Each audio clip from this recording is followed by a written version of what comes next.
Welcome to Deluxe. We take a look at timeless classics, the world's most luxurious brands and beautiful people who stand the test of time. From Cartier diamonds to Audrey Hepburn, from James Bond to fast and classy cars, we explore ageless elegance. The Prince of Wales once famously called French jewellery house Cartier jewellers to kings, king of jewellers. And there is no better symbol of timeless luxury than a diamond by Cartier. Louis-François Cartier took over an existing jewellery workshop in Paris in 1847. But it was his gifted grandsons Louis, Pierre and Jacques who established the worldwide brand of Cartier. Innovations with various styles including Art Deco, Garland and Tutti Frutti has made Cartier's influence on the development of 20th century jewellery unparalleled. Louis Cartier is best known for his timepieces. He designed the first wristwatch to assist an aviator friend. And an example of his famous mystery clocks was recently on display in Moscow. Cartier can claim all the most important innovations and achievements which belong to the jewellery art of the 20th century. Many of the watches, tiaras and necklaces on display are from private collections. Among the treasures are crocodile and snake necklaces, specially ordered by the Mexican actress Maria Felix. She came to the 13 Rue de la Paix boutique with a box, and in there were two living small crocodiles. And she asked for the director of the boutique, and she said, "Okay, this is what I want in jewelry very quickly. Could you please make those two crocodiles for me as a necklace?"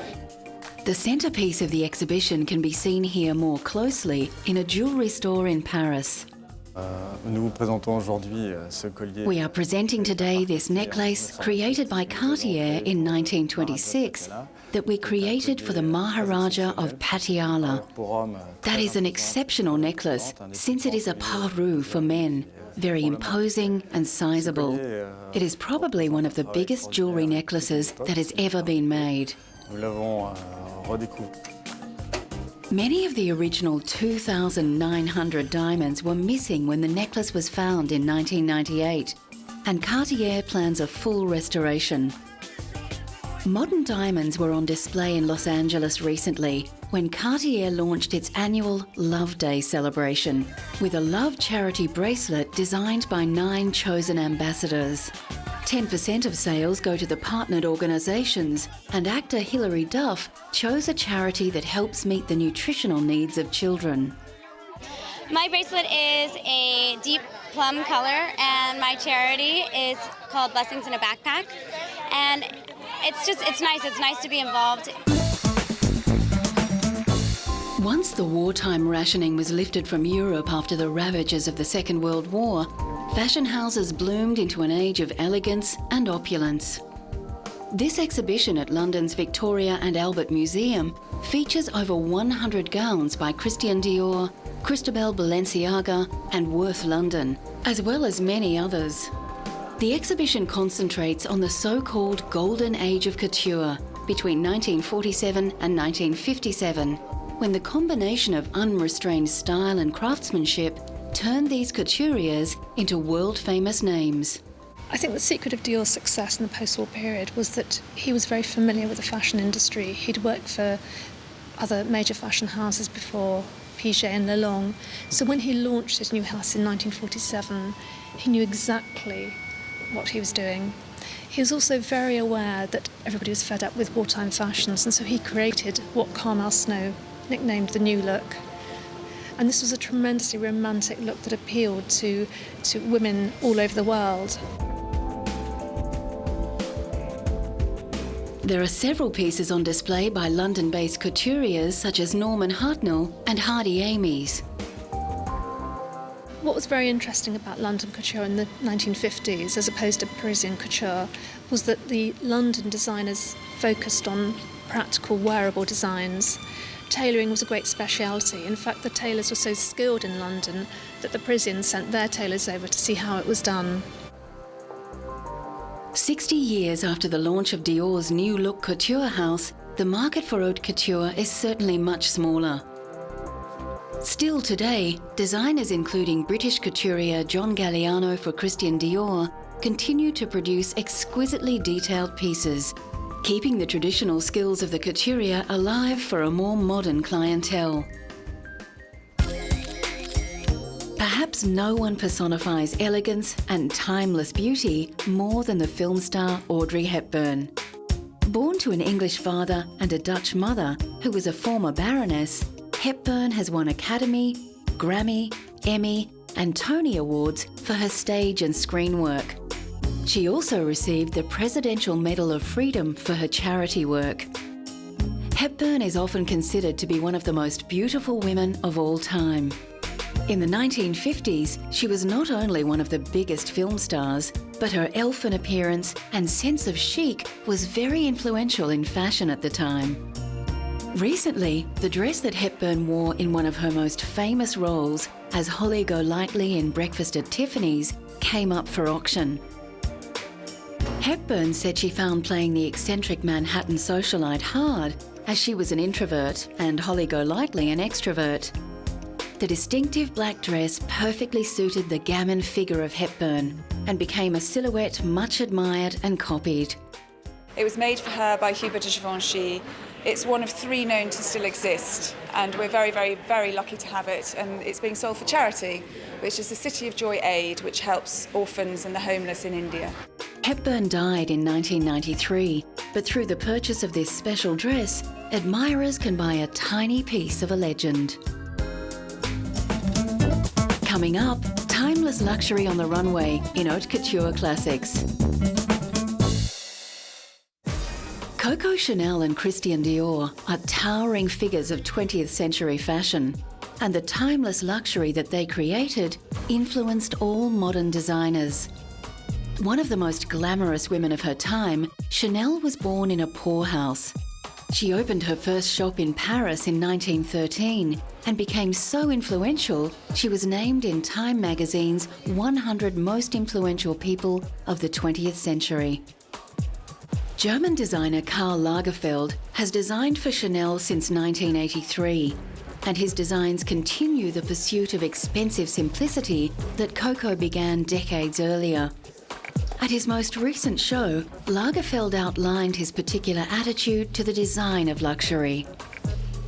Chanel tweed is all hand-woven on small looms and it's very, very expensive. But I like the idea to treat something that expensive like something inexpensive, like jeans, because I never use the word cheap, and to have an attitude with luxury as if luxury was not expensive. Lagerfeld's latest project has been to commission 20 leading contemporary artists to create works of art based on Chanel's iconic quilted handbag. The mobile art exhibition will tour for 2 years. Recently, Chanel Diamonds took centre stage in the Plaza Hotel in New York City, where celebrities, socialites and models gathered to celebrate the US debut of 20 one-of-a-kind diamond pieces from the Chanel archives. The black and white gala was held in homage to Chanel's signature colours, and Truman Capote's legendary black and white ball held in the same location in 1966.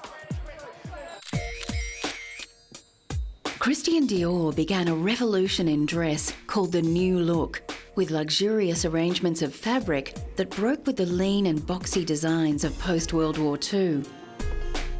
Under family pressure to pursue a diplomatic career, Dior originally studied science, but he was always drawn to the arts and to fashion. As a student, he sold sketches on the streets of Paris to raise money. The timeless qualities of his beautiful designs were recently celebrated in an exhibition at Berlin's Culture Forum. 180 exhibits showcased the life work of Dior, who died tragically at age 52. Included in the exhibit was the famous black swan dress which German diva Marlene Dietrich once wore. Christian Dior was one of the early fashion designers who understood how to implement the total look, fashion as a whole. This means that he not only incorporated clothes into his haute couture for his collection, he also designed accessories and intensively dealt with fashion jewellery. John Galliano is the current head of design at Christian Dior. Born in Gibraltar and raised in London, Galliano has been at the Paris fashion house since 1996, and his theatricality and love of seduction has been famously successful for Dior.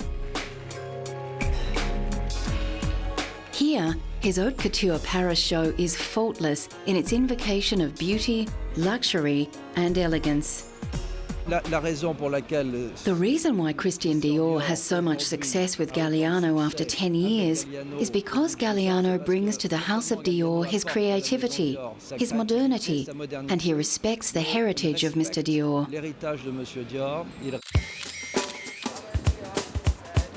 A master of haute couture, Giorgio Armani follows in the footsteps of Chanel, with his timeless tailored designs redefining what is feminine and what is masculine. Italian-born Armani began as a designer in well-known fashion house Nino Cerruti Jimenez, before beginning his own label in 1974. In 1975, he introduced women's wear, and his simple, clean lines became instant classics, making him the richest and most successful Italian designer ever. Very, very elegant. His style doesn't shriek, it whispers. And I think when people are wearing his clothes, the clothes don't wear them. They feel very elegant, they always feel perfectly dressed for any occasion, and I think they feel comfortable. At a retrospective in the Royal Academy of Arts in London, the timeless quality of Armani's designs is more than apparent. If you bought sort of a navy or a beige or a black Armani trouser suit, you'd probably still be wearing it in 10 or 15 years. I mean, you may change the t-shirt or whatever you put underneath it, but essentially the trouser suit or the skirt suit would really last almost a lifetime. In 2003, Armani was honoured in Beverly Hills with the inaugural Rodeo Drive Walk of Style Award, a fitting tribute to a man who has shaped public taste. A who's who of Hollywood celebrities walked the red carpet to celebrate a man who has changed the way the world dresses. Well, I think he's sort of been the arbiter of taste for the last at least 25 years. He's managed to transform a lot of women who didn't know what the hell to wear into a lot of women who look great. Sophia Loren, who is rarely seen in public, made an exception for Armani, who is a close friend. Giorgio Armani is unique. After his huge success with the film American Gigolo, where he dressed the sex symbol Richard Gere, Armani became the preferred courtier for a long list of Hollywood stars. These include Jodie Foster, Michelle Pfeiffer, Julia Roberts, Robert De Niro, George Clooney, and Samuel L. Jackson, who remembers his first Armani purchase. I actually bought a sweater, and it was one of those feelings of success for me, you know, because I've been going by the store and kind of looking at stuff, and one day I finally was able to just walk in there and buy this sweater that I'd coveted for a while. And, you know, it was a feeling of having made it, you know, that I didn't feel bad about buying it, and I was overjoyed that I could afford it. And once I got home and put it on, you know, it was kind of like dancing around in the mirror, looking at myself in it and feeling, yes, I own Armani. Recently, Armani brought his uber chic to Japan, where he opened a high-rise flagship store in Tokyo. Armani's understated elegance and palette of blacks and beiges is expected to fit extremely well with typically restrained Japanese taste. The Hollywood stars that I think look cool usually are wearing Armani. So for me, it's a way to boost my self-image. Coming up, the man and the cars that exemplifies timeless luxury.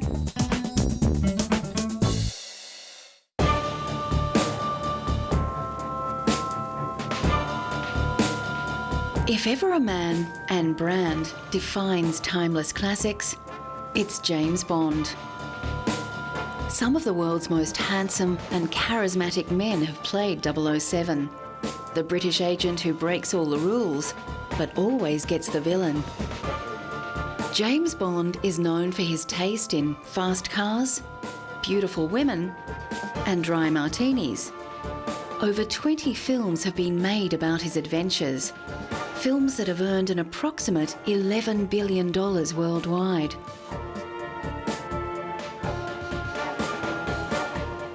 Recently, Sean Connery, considered by many to be the definitive Bond, received the 34th American Film Institute Life Achievement Award in honour of his acting work. Connery starred in 7 Bond films, but originally Ian Fleming, the creator of the James Bond series, was unwilling to cast Connery, considering him too unrefined. A female friend of Fleming's begged to differ, persuading him that Connery had that something special, and the rest is history. Fellow actors and stars lined up to pay tribute to the actor who defined Bond cool. He's my father, my mentor, my inspiration. Great man, wonderful occasion. I'm delighted to be here to honor him. And Sean Connery was filming in Vegas and he came to see my show. So he knocked the dressing room door and this bodyguard that I had, he looked up and he says, "Yes, Mr. Connery, what can I do for you?" You know what I mean? Like, but you know. So Sean went and lifted him up, my bodyguard, and just placed him over to the right, to the left, his left-hand side, and just walked in. The current James Bond is the British actor Daniel Craig. Craig is the 6th actor to play Bond, after Connery, George Lazenby, Roger Moore, Timothy Dalton, and most recently, Pierce Brosnan. Craig breaks the mould for James Bond because he's the first blonde, but his masculine charisma more than qualifies him for the part. Craig's first Bond film, Casino Royale, returns to the very first Ian Fleming book, which details how the secret agent became the ruthless James Bond. I can tell you about this movie, and I'm not going to compare it to any other Bond movie, but this is a new departure, and there is a lot of new things, but a lot of the Bond themes that are still in this. It has to be, because we're making a James Bond movie. But wait and see. Many men and women fantasise about a life filled with luxury and adventure, and an exhibition of 007 memorabilia assembled at London's Science Museum offers the public a chance to make that wish come just a little bit true. All the accoutrements of the Bond world are on display, including props, images, storyboards, costumes, and the famous Bond car, the Aston Martin Vanquish. It's your chance to become a secret agent for the day. You're given a swipe card, a little credit card thing, and you go around the exhibition finding out as much as you can about James Bond, the films, the phenomena. You're tested along the way, and then at the end of the exhibition you're rated as to whether you're going to make it into MI6 or not. Ian Fleming, the creator of James Bond, was no shy retiring writer. His adventure-filled life was on display recently at the British Imperial War Museum. Fleming drew on his own war experiences and his work as a travel writer and journalist to create the iconic secret agent. Ian was not a man of action. He'd have liked to have been one. In fact, he volunteered to go on a mission in the war, but Admiral Godfrey, his boss, wouldn't allow him to go because he was too valuable. But Bond did all the things that he couldn't do. The silver grey Aston Martin DB5 is the epitome of cool, partly because of its association with James Bond. Originally of British build and design, Aston Martins are a luxury performance car, first manufactured in the 1920s. The Aston Martin combination of timeless elegance and power has made them popular with car aficionados worldwide. Despite financial concerns and a number of takeovers, including Ford, the car continues to be manufactured today, with Aston Martin recently opening a dealership in Beijing to take advantage of the new moneyed Chinese consumer. At a recent festival in Britain, 300 cars took part in a parade, driving past the Queen and Prince Philip. 9 decades of the beautiful car help illustrate the continuing qualities that have kept Aston Martin on the timeless classics list. The fact that it's still here looking pretty good really after all those years, a lot of years of neglect, I think speaks well for the solidity and quality of Aston Martins. I think that's what people love about them. It's rather like a Rolex watch. It comes apart and goes together again with perfection. The late King Hussein of Jordan was a collector who knew and loved his luxury cars. Abdullah Hussein recently opened the museum in Jordan as a tribute to his father. And the collection of classic and vintage cars is a veritable who's who of top quality luxury cars. With over 50 on display, many of the vehicles have been used on official occasions, including the late King's coronation and public wedding celebrations. One car that can safely lay claim to the label timeless luxury is the German-built Mercedes-Benz. The choice of kings and the rich the world over, King Hussein's 1968 Mercedes 300 has a special story to tell. In this Mercedes, King Hussein survived a failed assassination attempt in Suela, and thank God no one was wounded and nothing happened to the car.